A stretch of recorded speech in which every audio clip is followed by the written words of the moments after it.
कहना चाहूंगी, जितने काम दिल्ली में करने वाले हैं, देखिए केजरीवाल साहब ने अपना बंगला, अपना शीश महल तो बना लिया, पर ये नहीं सोचा कि लाखों लोग जो झुग्गियों में रहते हैं, जो सड़कों में रहते हैं, जिनके सर पे छत नहीं है, उनके लिए क्या करना है। उनके लिए उनको छत मिले, उन्हें घर मिले, उसके लिए उन्होंने कोई काम नहीं किया। वो केजरीवाल साहब जो अपने घर का टॉयलेट बनाने के लिए करोड़ों रुपए खर्च देते हैं, दिल्ली के झुग्गीवासी किन शौचालयों का उपयोग कर रहे हैं। आज दिल्ली देश की राजधानी है, फिर भी दिल्ली में सबसे ज्यादा ओपन डेफिकेशन है। ये शर्मनाक हरकत, ये शर्मनाक काम का जिम्मेदार वो सरकार है जिसका राज पिछले इतने साल रहा। एक भी काम वो बताए कि उन्होंने अपने कार्यकाल में शुरू किया और उसे खत्म किया।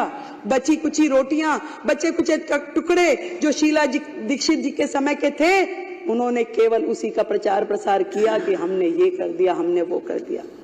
झूठा फ्रॉड शिक्षा का मॉडल, जिसमें बेचारे बच्चे फेल होते रहे, ड्रॉप आउट होते रहे, परंतु उनको उनका भविष्य अधर में लटका रहा और ये अपना प्रोपोगेंडा करते रहे, हमारा शिक्षा का मॉडल। दिल्ली की जनता से पूछो जाके कौन सा शिक्षा मॉडल की बात कर रहे हैं। अभी आशीष भाई ने बताया कि कितने ज्यादा ये लोग केवल अपना सर्वस्व मैं। केजरीवाल जी ने दिल्ली की जनता के बने हुए उन मकानों में उनको जाने नहीं दिया, उन झुग्गी वासियों को, क्योंकि वो मुख्यमंत्री आवास योजना के नाम से घोषित नहीं हुए। पैसा सरकार देगी, केंद्र की सरकार, नाम तुम्हारा देंगे भाई। ऐसा कहां होता है? तुम लगाते, तुम करते, तुम उसमें अपना नाम लिखते। तुमने तो छोटी छोटी चीजों पे, यानी कि इस सदन में व्हाइट वॉश हुई, उसका भी पत्थर माननीय मुख्यमंत्री जी ने यहां लगा करके छोड़ा हुआ है। तुम तो नाम के इतने भूखे हो। तुमने दिल्ली की जनता को आयुष्मान योजना से महरूम रखा क्योंकि तुम्हारा नाम उसमें नहीं था, उसमें प्रधानमंत्री आयुष्मान योजना था, इसलिए दिल्ली की जनता को तुमने वो मिलने नहीं दिया। पूरे देश की जनता को आयुष्मान का लाभ मिला, पर दिल्ली की जनता उससे महरूम रही, सिर्फ और सिर्फ तुम्हारे अहम के कारण। आज दिल्ली की जनता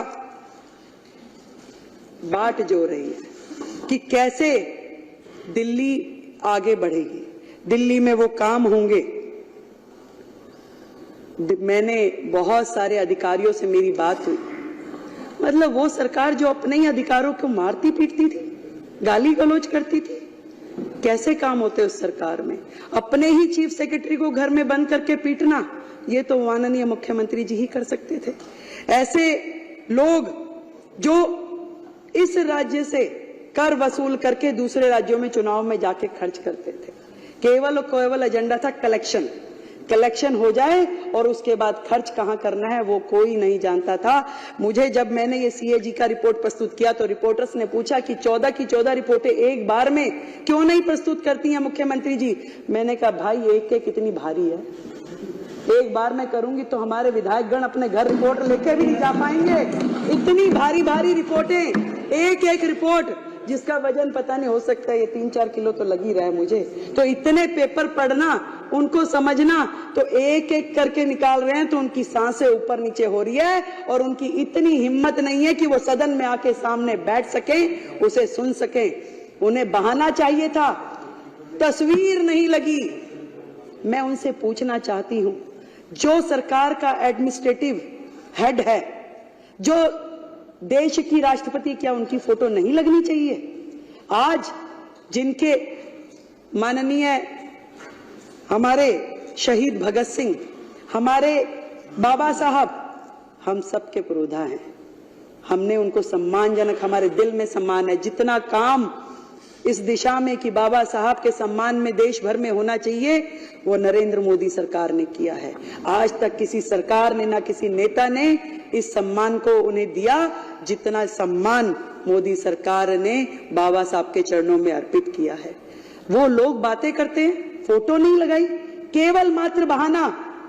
कि मुझे तो लड़के जाना है, किस तरीके से मुझे यहां से बाहर निकले, क्योंकि वो सुन नहीं सकते थे जो बातें इस रिपोर्ट में लिखी हुई है, जो बातें एक एक विधायक यहां बोलेगा, उनकी हिम्मत नहीं थी वो सुनने की, इसलिए वो दौड़ गए कि भाग जाओ भैया, जो मर्जी बोले यहां पे, हम तो बचें। उनको काम क्या है? उनका काम है इस सदन में बैठे अपने चिंगू मिंगू के माध्यम से वीडियोस बनवाएं, उस वीडियो को प्रचारित करे, प्रसारित करे। एक वीडियो रिलीज हुआ प्रवेश जी, एक बुक्के था, अब बुक्के दे रहे थे, वो कह रहे जी एक बुक्के से मुख्यमंत्री जी ने कईयों को निपटा दिया।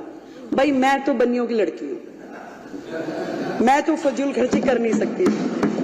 इस दिल्ली में जनता का एक एक रुपया जो कि राजस्व के रूप में हमें मिलता है, एक भी रुपए का दुरुपयोग मैं होने नहीं दूंगी। आज इस सदन के माध्यम से मैं कहती हूं, भाई एक बुक्के इस्तेमाल कर लिया तो क्या गलती कर दी भाई, पैसा बचाया है, खराब तो नहीं किया। और ये भी बताना चाहूंगी कि जो भी लोग इस लूटपाट में, भ्रष्टाचार में लिप्त थे, एक भी व्यक्ति को छोड़ेंगे नहीं, एक एक पाई का जवाब देना पड़ेगा।